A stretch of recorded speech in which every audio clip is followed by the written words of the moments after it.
The Hoffenheim manager that has confirmed that Joelinton will be leaving the club. He was left out of their squad for a pre-season game on Wednesday, and we understand that if this one does go through, it would be a club record transfer fee for Newcastle, around £36 million. It's a nice positive to have for the break with transfer record. Don't get us wrong, I'm under no illusion like we need a lot more than just Joelinton, but to judge Joelinton on the signing of the one man that he is, I'd say it's a really good signing. It's pushing the boat out, if you like.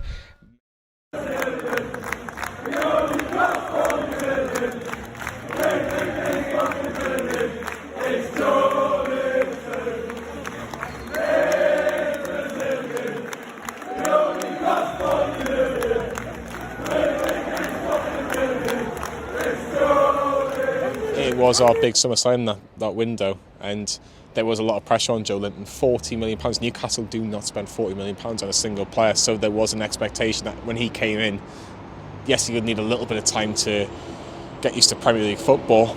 However, there were big things expected of him. He was going to be Newcastle's number 9. We were expecting goals. We were expecting big goals, important goals, maybe 1 and 2, 3 chances. That's what you have to pay for £40 million in what Newcastle fans thought as a number 9. I have to be honest, I hadn't seen clips of Joelinton beforehand, and I was assuming, rightly or wrongly, that he was a number 9. And when you have that in your mind or in your head, you're expecting goals, you're expecting him to win aerial duels, you're expecting him to win those battles with defenders, and he wasn't doing that. So when we spent £40 million, I was like, bloody hell, Mike Ashley's actually putting the money down. We've seen with the carry-on that Rafa Benitez was rumoured that he didn't want the striker coming in. Of course, that would have been planned before Rafa had left. Rafa Benitez left, Steve Bruce come in. Joelinton was brought in for £40 million, a massive, massive figure, which is unheard of here at Newcastle, to have £40 million just put down on a striker. And everybody was Googling and everybody was getting online and trying to search what he was made of, and thinking, bloody hell, £40 million, it's about time that Mike Ashley's put the money down. So originally at the time, I was delighted that money had been spent. However, I didn't know too much about him, so I don't watch loads of Bundesliga, but you look, everybody tries to get your stats up, and what's it, like 11 goals in total, all competitions from the previous season. So we just had to go with it and think we might have a hell of a striker here, fingers crossed. What a goal scorer understands is that if you're going to score goals, you have to miss. Yeah? And so, when a miss happens, don't let it affect you. Don't let it affect your game. But I watched Joelinton, he misses, and then he disappears for about 2 or 3 months. He's on the missing list. I was very worried about the scouting under the Mike Ashley regime at the best of times, and £40 million was always that's what people were looking at. £40 million for him. Look, I was worried because we weren't getting goals out of him. We were fortunate that season that we were getting goals from every centre half to have at least 1 or 2 goals. Midfielders were chipping in, and our forwards were just about getting away with it. And when he was struggling, I wanted him out of the team. I think he needed a couple of weeks out of the team to see where he was going wrong as a number 9. And you wanted to see in the second half of the season improvement and try to get to say 10 goals, and then we can work with that next season. But it was everything else. It was the fact that he wasn't getting shots on target, and some would say that he still needs to work on that now. When he gets to a certain area of the football pitch, it just seemed there was no confidence from the fans, from the supporters, home and away, that he was going to score, and that was a big worry. I was quite concerned. He scored at Spurs when I was there, and I thought, great, he's off the mark, great finish, he's going to kick on and score loads of goals, he's going to get double figures. And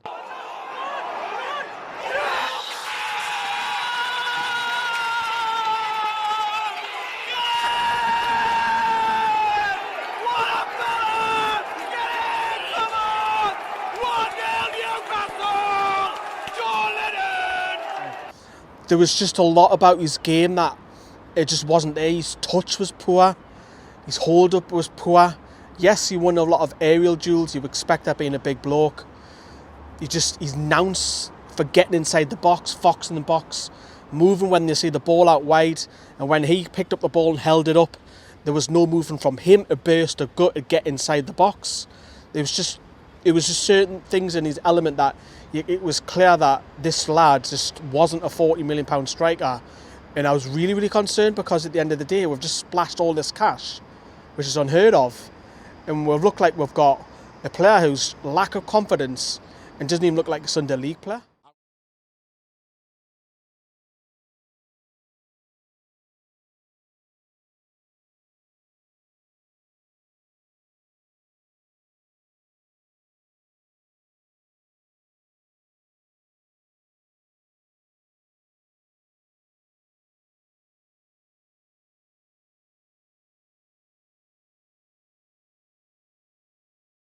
Was probably one of those supporters that I wouldn't say abused him, but I was frustrated with his performances. I never abuse football players, but I do get frustrated with their performances.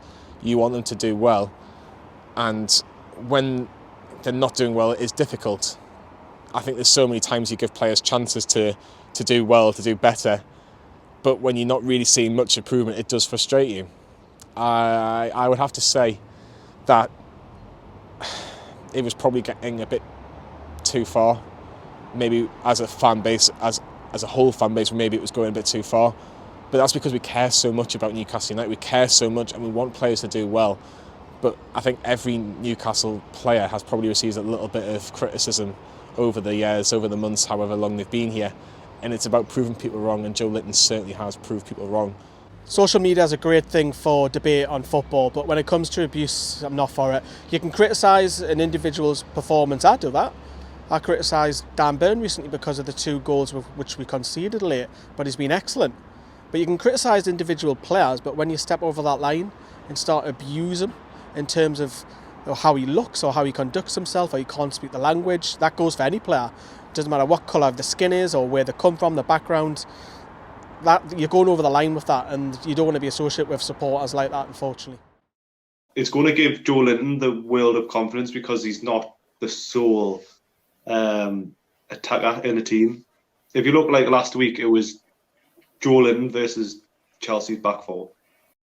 Do you know what I mean? Yeah. He's a good player, but he's not going to destroy Chelsea's back four week in, week out. Do you know what I mean? So it's good that he's got someone there that can score goals and that takes the pressure off him. And I think it's better when because I think he's already got 3 goals this season, I think.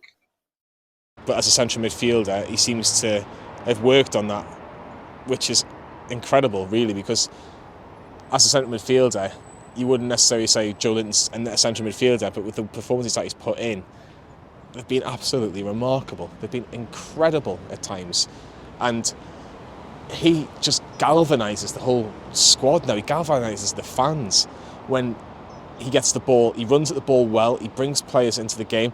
He can see an eye for a pass. He loves to get the likes of saint-maximin and Ryan Fraser into the game. And I'm thinking, wow, that's what Eddie Howe's managed to do in just a couple of months of him being at the football club. It's an incredible transformation. So we're seeing Eddie Howe move Joelinton from midfield, well, more of like attacking out wide and move him into centre midfield now. Steve Bruce has obviously tried him up front, he's tried him out wide, he's now put him in the centre midfield, and man, he looks like a different player. Now, originally I was worried at first when he got put in centre midfield, but he looks like a player absolutely reborn. He absolutely looks wonderful. The distribution that he wins all the time is just incredible, how he keeps nicking the ball back, and what a player that we've got in our hands. No, after all the stick he got as well, you know, there was question marks about his position. I think this is his perfect position. He's nailed it. Ever since he's been put in that box-to-box role, combative midfield, everything. You get everything from him, other than, you know, he's lacking that. He's still lacking that bit in the box, isn't he? But 9 out of 10. I don't want to give a 10 because I think I did think he got a little bit quieter in the second half, which is fair enough because Villa had a lot more of the ball, because the fullbacks for me were a big changing point in the game when they went off. But 9 out of 10 for me, Joelinton, sensational. Who would have thought that Joelinton would be a candidate for Player of the Season? I certainly wouldn't have thought he was going to be a candidate for Player of the Season. I've continuously said after the first season I would have sold him for 10 mil. I would have done exactly the same the next season. I don't know whether he's a £40 million midfielder just yet, but performances like this is so. It is a massive transformation. It is so inspiring to people who go, well, if you don't give up, because if you prove people wrong and try to improve week in, week out, then you will get flags, you will get songs sung about you. Joelinton was a name that people used to laugh at. Now they don't laugh at anymore because people treat him seriously because he's one of the better players in his position at the minute. At the minute, he's one of the first names on the team sheet. That is something I never thought we'd get with Joelinton at Newcastle. I think it's great that the fans love him now. He's very much a fan's favourite. You see Brazilian flags, not just for him, but you see for Bruno as well. He's got his own song now. I loved his goal at Brentford where he just powered home and he just ran to the other end of the ground and started celebrating and all of that. And he is very much a fan's favourite, and it's mad to think the turnaround that Joelinton's had from literally being a laughingstock to being our best player. It's absolutely crazy. It's absolutely mental. And you know what it is? It's actually nice to see that the fans have actually appreciated and actually love him. And I think he appreciates that now. And singing his song and clapping for him, it's great. It's wonderful to see. It's Joelinton, he's Brazilian, he only costs 40 million, but I think he's fucking brilliant. It's Joelinton. He's got his song, he's got the flag in the corner. He is loved. Every time you go to an away game, that's one of the songs you hear. That's one of the songs that gets started. You know, he's Brazilian, and you know which song you're going with, and it's brilliant. I think a lot of fans, including myself, I would say 99.9% of Newcastle United fans have had issues with Joelinton in terms of his performances on the pitch, and the other 0.1% are lying. They really are. But what is nice to see is that he is getting recognition. If you play well, you will get adored at Newcastle. It doesn't matter if you're a goalkeeper, a centre midfielder, a centre forward, you will get adored.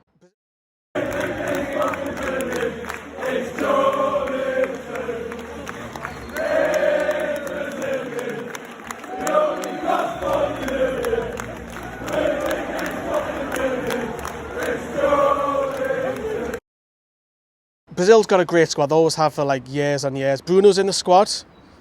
Some might say that Joelinton's performing better than Bruno. I know it's early doors for him, but the World Cup's later this year, December.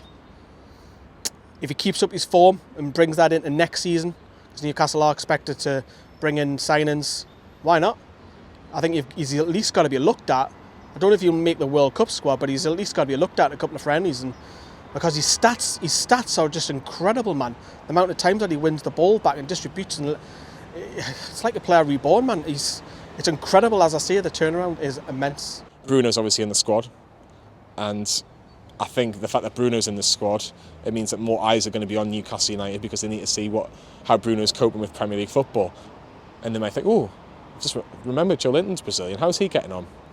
And I'm not saying he gets one this season, but if he keeps on putting in performances and Newcastle climb at the table, which they're doing at the minute, there's no reason why he shouldn't be involved in any squad.